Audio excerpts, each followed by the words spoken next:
This is question number 14। इसमें हम करेंगे कैपिटल एडजस्टमेंट का क्वेश्चन। ये क्वेश्चन है, Aditi and Charvi are partners sharing profits and losses in 3:1। ये इनकी ओल्ड रेशियो है। The capitals are Aditi 60,000 and Charvi 20,000. It has been decided that with effect from 1st January, profit sharing ratio will be 5:3. तो इसका मतलब ये new ratio हो गई इनकी। The date stated that goodwill is to be valued at 2 years purchase of average profit of 3 years and capital of two partners should be in their profit sharing ratio. कि जो capital है वो उनकी profit sharing ratio में होगा। The profits for the last 3 years given है आपको। तो अब यहाँ से आपको goodwill निकालनी है last year के profit से, ठीक है। तो सबसे पहले आप goodwill कैलकुलेट करोगे।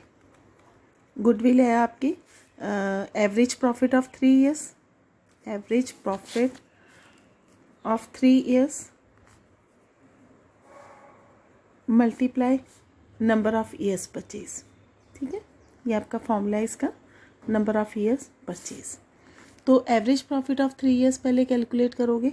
आपके पास तीनों सालों का प्रॉफिट है 22,000 प्लस 25,000 प्लस आपका 37,000 डिवाइड बाय 3 और नंबर ऑफ ईयर्स परचेज आपका है 2, ठीक है। तो यहाँ से आपने वैल्यू ऑफ गुडविल जो है वो कैलकुलेट कर लेनी है। तो ये आपका टोटल आ गया 84,000 डिवाइड बाय 3 मल्टीप्लाई 2। तो यहाँ से आपने कैलकुलेट किया तो आ जाएगा 28,000 डिवाइड किया इंटू 2, तो ये आपका आ जाएगा 56,000। ये आपकी वैल्यू ऑफ गुडविल आ गई। अब आपको पता है कि जो ये गुडविल है इसकी, अब हमने यहाँ पे उन्होंने हमें क्या बोला है कि नेसेसरी जर्नल एंट्रीज। जब भी आपको जर्नल एंट्रीज डालने को बोला जाए ना, तो फर्स्ट आप उसका सबसे पहले जर्नल का परफॉर्मा बनाओगे, ठीक है।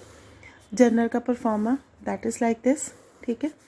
क्लियर है सबको ये जर्नल का परफॉर्मा? तो दिस इज़ योर जर्नल। इसमें डालो date, particulars, ledger folio, debit rupees, credit rupees, ठीक है। अब आपने एंट्रीज करनी है यहाँ पे। तो सबसे पहले आपकी गुडविल की एडजस्टिंग एंट्री पास होगी। गुडविल की एडजस्टिंग एंट्री के लिए आपको पार्टनर्स का गेनिंग और सेक्रीफाइसिंग निकालना होगा। तो अदिति और चार्वी इन दोनों का निकालो। सेक्रीफाइसिंग का फॉर्मूला निकालो, ओल्ड माइनस न्यू रेशियो। तो अदिति की ओल्ड है 3/4 और न्यू रेशियो है इनकी इसकी 5/8 और इसी तरह चार्वी की है 1/4 और इसकी है 3/8, ठीक है। तो इसका 8 आ गया एलसीएम। तो यहाँ पे आ गया 6 - 5 1/8। तो ये प्लस में आंसर है, तो इसका मतलब ये सेक्रीफाइसिंग है। इसी तरह सेम इसका निकालो, 2 - 3 -1/8। इसका माइनस में आ रहा है तो ये गेनिंग हो गया। ये बहुत बार आपको सिखा दिया हुआ मैंने कि ये कैलकुलेशंस कैसे करते हैं हम। अब गेनिंग कौन है? सी। तो यहाँ पे एंट्री होगी C's capital account debit to Aditi's, C भी आप पूरा लिखो यहाँ पे, Charvi's capital account debit to Aditi capital account, ठीक है। बीइंग गुडविल एडजस्टेड, ठीक है। यहाँ पे करके अब कितनी अमाउंट कितनी आएगी? इसका सेक्रीफाइस कितना है? 1/8। तो 1/8 इंटू 56,000 आपकी ये है ना। तो यहाँ पे 7,000, इसका भी 1/8 है तो यहाँ पे आ जाएगा आपका 7,000। अब बाकी जो एंट्रीज होंगी जर्नल एंट्री वो आपकी कैपिटल एडजस्टमेंट के बाद होंगी, ठीक है। क्योंकि आपने अभी कैलकुलेट करोगे ना कि आपका कितना कैपिटल है पुराना और फिर उसके अकॉर्डिंग आप कैपिटल। बच्चे कैपिटल एडजस्टमेंट का सबसे अच्छा तरीका क्या है? आप कैपिटल अकाउंट बना लो, ठीक है। तो वहाँ से आपको पता लग जाएगा कि आपको कौन सा सरप्लस है, किसका सरप्लस आ रहा है और किसका डेफिसिट आ रहा है। उसके लिए सबसे पहले बैलेंस ब्रॉट डाउन डालो। अदिति का कैपिटल है 60,000 और चार्वी का कैपिटल है 20,000, ठीक है। यहाँ से आपके पास सिर्फ एक गुडविल की एंट्री है, उसकी एडजस्टिंग एंट्री पास करो। कैसे करोगे? जब यहाँ पे लिखोगे जब बाय चार्वी कैपिटल तो अदिति में डालोगे, जब टू अदिति कैपिटल लिखोगे तो अमाउंट चार्वी में डालोगे, ठीक है। तो बाय चार्वी कैपिटल अमाउंट डालोगे 7,000 अदिति में और 2 अदिति कैपिटल लिखोगे तो अमाउंट डालोगे 7,000 चारवी में। ये हो गई एडजस्टमेंट। अब आपके पास कोई न्यू कैपिटल, मैंने आपको बोला था या तो आपको फर्म का टोटल कैपिटल न्यू गिवन हो फिर तो आपने वो ले लेना है। अगर नहीं गिवन है तो आपने इन्हीं के कैपिटल का एडजस्टेड कैपिटल का टोटल लेना है, वो न्यू का होगा। अब अदिति का कैपिटल कितना आ रहा है, ठीक है, 60,000 प्लस 7,000। जब भी एंट्री इस साइड पे हो ना, क्रेडिट साइड पे, ये देखो बैलेंस भी यहाँ है तो ये ऐड होगा, जो इस साइड पे आएगा वो इसमें से माइनस होगा। इसी तरह हम बैलेंसिंग भी करते हैं ना। तो 67,000 अदिति का आ गया। चारवी का कैपिटल कितना आ गया आपका, 20,000 माइनस 7,000, क्योंकि इसके क्रेडिट के ऑपोजिट साइड पे है, ठीक है। तो ये आपका आ गया 13,000। तो टोटल कैपिटल आपका हो गया 80,000 न्यू फर्म का, total capital of new firm, ठीक है। अब इस टोटल कैपिटल को आप इनके बीच में इनकी नई रेशियो में डिवाइड कर दोगे।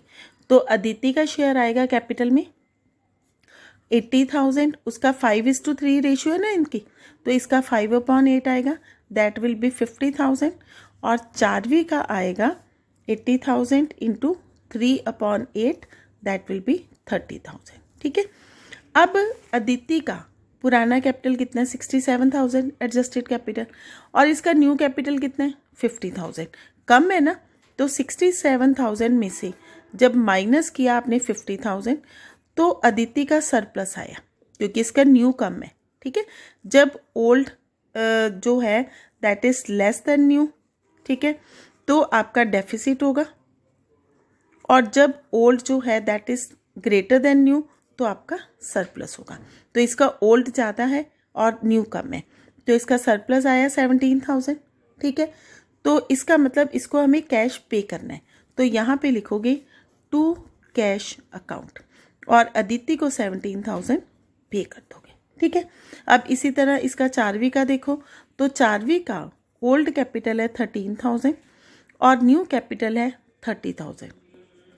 अब इसका मतलब डेफिसिट है, क्योंकि इसका ओल्ड कम है और न्यू ज़्यादा है, तो डेफिसिट है तो ये लेके आएगी, तो वो कितना है 17,000। तो यहाँ पे आएगा बाय कैश अकाउंट 17,000। अब बच्चे इन्हीं की जनरल एंट्रीज यहाँ पे भी पास होनी है। हमने अभी तक सिर्फ कैपिटल की थी, ये कैपिटल एडजस्टमेंट के बाद ही हमें पता लगेगा। तो यहाँ पे एक एंट्री आएगी, Aditi capital account debit to cash account. हमने उसको 7,000 पे किया, 17,000 उसकी एंट्री कर दो, being surplus of capital paid off, ठीक है, आपने पे कर दिया। और इसकी आएगी cash account debit to Charvi capital account, ठीक है, 17,000 being deficit in capital received, ठीक है। इसको करके ये आपकी जनरल एंट्रीज कंप्लीट हो गई। यहाँ पे भी इनका बैलेंस आ गया। ये बैलेंस देखो, इसमें से जब इन दोनों को ऐड करके ये माइनस करोगे तो यही आएगा जो आपने इनका न्यू कैपिटल निकाला है। इसका आएगा 50,000 और इसका आएगा 30,000, ठीक है। और फिर इनके टोटल से आपने इस अकाउंट को क्लोज कर देना है। 67,000 इसका है और 37,000 इसका है।